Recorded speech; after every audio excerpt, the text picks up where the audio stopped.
খাদান blockbuster hit, এটা নিয়ে আর কোনো সন্দেহই নেই।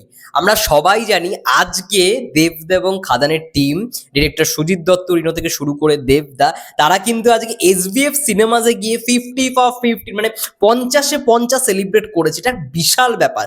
আমি মানে গতকালকে আমি একটা ভিডিও বানিয়েছিলাম, তোমাদের বলেছিলাম যে এই জিনিসটা মিস করো না। যারা নরেন্দ্রপুরের বাসিন্দা তারা প্লিজ যাও, দেবদাকে সামনাসামনি দেখো। এবং সত্যি আজকে কমার্শিয়াল সিনেমার মানে জয় জয়কার হচ্ছে চারিদিকে।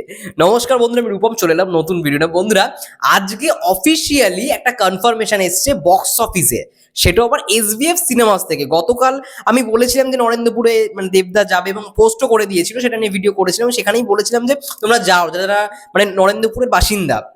তার সঙ্গে সঙ্গে রঘু ডাকাতে যেদিন অ্যানাউন্সমেন্ট হলো, মানে এই সরস্বতী পুজোর দিন, সেদিন আর কি মানে 2রা ফেব্রুয়ারি, সেদিন একটা পোস্ট আমরা দেখেছিলাম যে মহেন্দ্র সোনিজি তিনি একটা পোস্ট করেছেন দেবদাকে নিয়ে। দেবদা কানে মহেন্দ্র সোনি মানে একটা কথা বলছে এবং সেখানে পোস্টার লেখা যে দেবদাকে তিনি বলছেন যে খাদানের মধ্যে মানে এসবিএফ সিনেমায় এতদিনে যে কটা সিনেমা এসছে সব থেকে হায়েস্ট গ্রসিং সিনেমা হচ্ছে খাদান। এটা বিশাল ব্যাপার এবং বিশাল কোথাও আমি অন্তত মনে করি যে কমার্শিয়াল সিনেমার একটা উন্নতি, একটা কোথাও গিয়ে স্বর্ণ যুগ। এবং আজকে যে বক্স অফিস লিস্টটা বেরিয়েছে এসবিএফ সিনেমাসের পক্ষ থেকে, এটা দুর্দান্ত। এসবিএফ সিনেমা থেকে শুধুমাত্র উঠেছে খাদানের বক্স অফিস কালেকশন 2.3 করোড়, মানে 2,30,00,000 টাকা শুধুমাত্র এসবিএফ সিনেমাস থেকে উঠেছে। মাল্টিপ্লেক্স চেনের যদি কথা বলি, তার সঙ্গে সঙ্গে আরও কিছু লিস্ট রয়েছে। আইনক্স, পিভিআর, সিনেপলিস, এই তিনটের মাল্টিপ্লেক্স চেন মিলিয়ে যে কালেকশনটা দাঁড়িয়েছে সেটা হচ্ছে 2.83 করোড়, মানে 2,83,00,000 টাকা। এবং উদয়ন সিনেমা, উদয়ন তোমরা জানো উদয়ন শেওড়াপল্লিতে একটা উদয়ন সিনেমা রয়েছে, সেখানে কালেকশন শুধুমাত্র উদয়ন সিনেমাতে কালেকশন যে 20 লক্ষ টাকা। তো বিশাল ব্যাপার ভাই।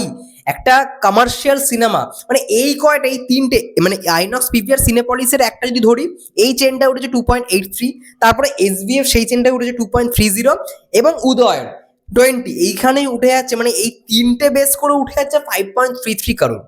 এখানে নিঃসন্দেহে ভাই একটা মানে সিনেমা এটার বাজেট হচ্ছে 7 কোটির ওপরে, মানে মিনিমাম তারা বলেছে 7 কোটির ওপরে বাজেট, সেই সিনেমার অলরেডি 5.33 করোড় উঠে গেছে।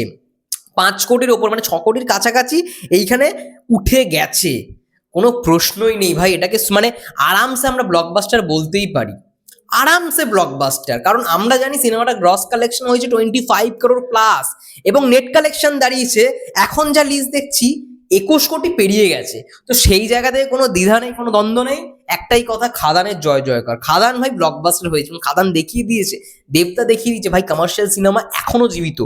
কমার্শিয়াল সিনেমা এখনো শেষ হয়নি, কমার্শিয়াল সিনেমা এখনো জীবিত। যদি প্রমোশনটা ভালো করে করা যায়, সেই মানুষের কাছে যদি পৌঁছানো যায়, তাহলে ভাই কমার্শিয়াল সিনেমা জীবিত। এবং দেবদার এই কামব্যাক সবাই মনে রাখবে, সবাই মনে রাখবে। এটুখানি বলবো যে ভাই একটা সিনেমার মতো করে দেখেছে দর্শক, একদম সিম্পল গল্প, দর্শক ভালো রকমভাবে খেয়েছে এবং সেরকমই গানগুলো এত ভালো রকমভাবে পপুলারিটি পেয়েছে।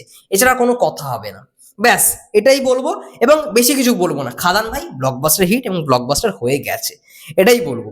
যাই হোক, তোমাদের কি মন্তব্য খাদান নিয়ে? এবং এই অফিসিয়াল কালেকশনটা এসবিএফ সিনেমাসের পক্ষ থেকেই মানে করা হয়েছে, আপলোড করা যায় 2.3 করোড়, 2,30,00,000 টাকা শুধুমাত্র এসবিএফ থেকে কালেকশন উঠেছে। তার মানে বুঝতেই পারছো যে খাদানের অ্যাকচুয়ালি মানে কিরকম ভাবে কালেকশন উঠেছে। এবং এটা ভাই সিম্পলি ব্লকবাস্টার, কোনো কথা হবে না, ব্লকবাস্টার হিট খাদান। ব্যাস, তোমাদের কি মন্তব্য খাদান নিয়ে অবশ্যই কমেন্ট করে জানিও। ততক্ষণের জন্য সবাই ভালো থেকো, সুস্থ থেকো। আমাদের চ্যানেলে নতুন হলে, ইউটিউব চ্যানেলে নতুন হলে অবশ্যই চ্যানেলটাকে সাবস্ক্রাইব করে দিও। ফেসবুক পেজটা যারা দেখছো প্লিজ পেজটাকে ফলো করে দিও। সবাই ভালো থেকো, সুস্থ থেকো, টেক কেয়ার।